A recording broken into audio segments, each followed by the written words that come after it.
کہ اگر ہم مولا علی علیہ السلام کے زمانے میں ہوتے تو ان کے حق میں ہم مخالفین کے خلاف تلوار اٹھا لیتے۔ امام بخاری سے یہ پوچھا جانا تھا کہ تم نے حدیث عمار لکھی ہے یا نہیں لکھی، اسی لیے انہوں نے لکھی ہے نا۔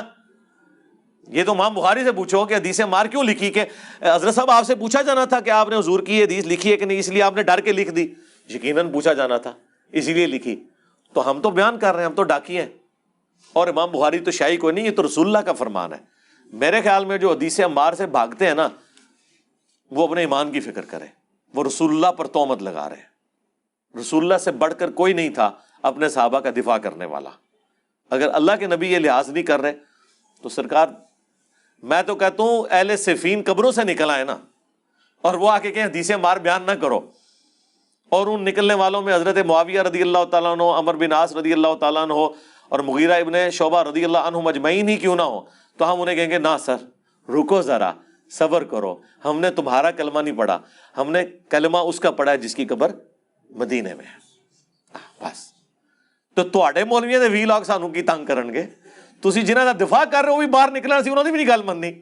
اور اس سے بڑھ کر ہم انہیں ساتھ یہ بھی کہیں گے کہ حضرت ہماری قسمت اچھی ہے کہ ہم آپ کے زمانے میں نہیں، ورنہ آپ کے اوپر تلوار ہم سونت لیتے مولا علی کے حق میں، اور آپ کی قسمت اچھی ہے کہ آپ ہم سے بچ گئے۔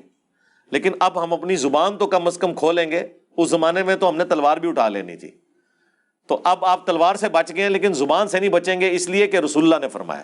رسول اللہ سے ٹکر نہیں، وہ مولانا صاحب والی گل کہ نبی نے ٹکر لے لوا میں، نہیں، یہ نہیں ہو سکتا۔ اس میں کون سی گستاخی ہو گئی ہے؟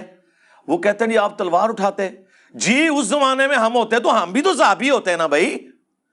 اور پھر آپ سے کہیں گے وہی والی بات جو آپ کو آپ کے ابوں نے پڑھائی ہوئی ہے، علمی ابوں نے، کہ جب دو صحابہ آپس میں لڑے تو آپ نے نہیں بولنا، تو پھر ہم صحابی ہوتے اور ہم تلوار سونت لیتے، تو آپ کو تو ویسے ہی نہیں بولنا چاہیے۔ پھکی اینٹی وینم الزامی جواب، ٹائم قیامت تک جے جواب دینا جے کہ اس زمانے میں اگر ہم ہوتے تو صحابی ہوتے اور ایک صحابی دوسرے صحابی پہ تلوار سونتا۔ آپ کی ڈاکٹرین تو یہ ہے کہ آپ نے کف اللسان کرنا ہے، آپ ہمارے بارے میں پھر زبان کھولتے۔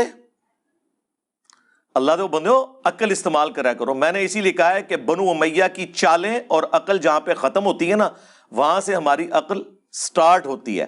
ہمارے جملے جو ہوتے ہیں نا وہ پورے سوچ سمجھ کے بعد ہوتے ہیں، اور آپ کی طرح نہیں ہے کہ کوئی بھی ویڈیو جو ہے ریکارڈ ہوئی ہے اور اس کو چڑھا دیا نیٹ کے اوپر۔ ہماری پوری ایڈیٹوریل پالیسی ہے، کرٹکس بیٹھتے ہیں، ایک ایک ویڈیو کو وہ دیکھتے ہیں، اس کے بعد ہم کٹنگ کے بعد ویڈیو کو اپلوڈ کرتے ہیں، اور جو کچھ ہم چڑھاتے ہیں اس کی پوری ذمہ داری لیتے ہیں قرآن و سنت کے دلائل کی روشنی میں۔ رہ گیا آپ کا دل نہ مانے تو میرے بھائی وہ ہر بندے کا اپنا دل ہے۔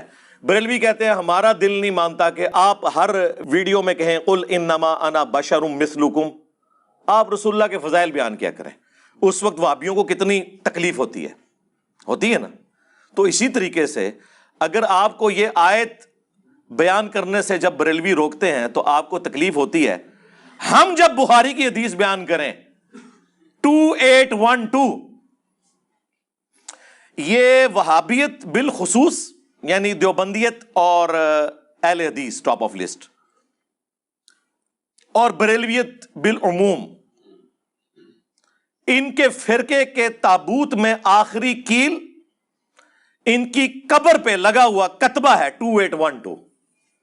اب کچھ نہ لکھا کریں، جہاں کوئی بغض اہل بیت دکھا رہے ہو نیچے جا کے لکھ دیا کریں صحیح بخاری 2812 اور 447، اور مسلم میں بھی موجود ہے 7320 اور 7322، یہ لکھ دیا کریں قتل عمار والی حدیث، تو انشاءاللہ تعالی یہ وہیں پہ خاموش ہو جائیں گے۔ تو یہ تو ہم نے ایک علمی بات کی ہے، اس کے اوپر کون سا آپ نے ہنگامہ کھڑا کرنا ہے؟ اور اس ہنگامہ کھڑا کرنے سے آپ کیا سمجھ رہے ہیں کہ میں کوئی پولیٹیکل لیڈر ہوں جو دب جاؤں گا؟ نہیں، ہم تو بھائی اس حسین کے ماننے والے ہیں کہ 3 براعظموں میں پھیلی ہوئی بنو امیہ کی بادشاہت کے مقابلے پہ وہ اپنے بیوی بچوں سمیت کھڑا ہو گیا رضی اللہ تعالیٰ عنہ علیہ السلام۔ حسینی اس وقت بھی دلیر تھے، آج بھی دلیر ہیں، اور بنو امیہ کے خدمت گزار ریال خور اس زمانے میں بھی بزدل تھے، آج بھی بزدل ہیں۔ ہمیں نہ تو ایران سے کوئی فنڈنگ ہو رہی ہے نہ سعودیہ سے، کہ ہم ان کے ایجنڈے لانچ کریں. ہم جو کچھ بات کرتے ہیں وہ قرآن سے، بخاری سے، مسلم سے کرتے ہیں. اگر کوئی فتویٰ لگانا ہے تو پہلے پھر آپ ان کتابوں کے اوپر لگاؤ اور اپنا ایمان برباد کرو.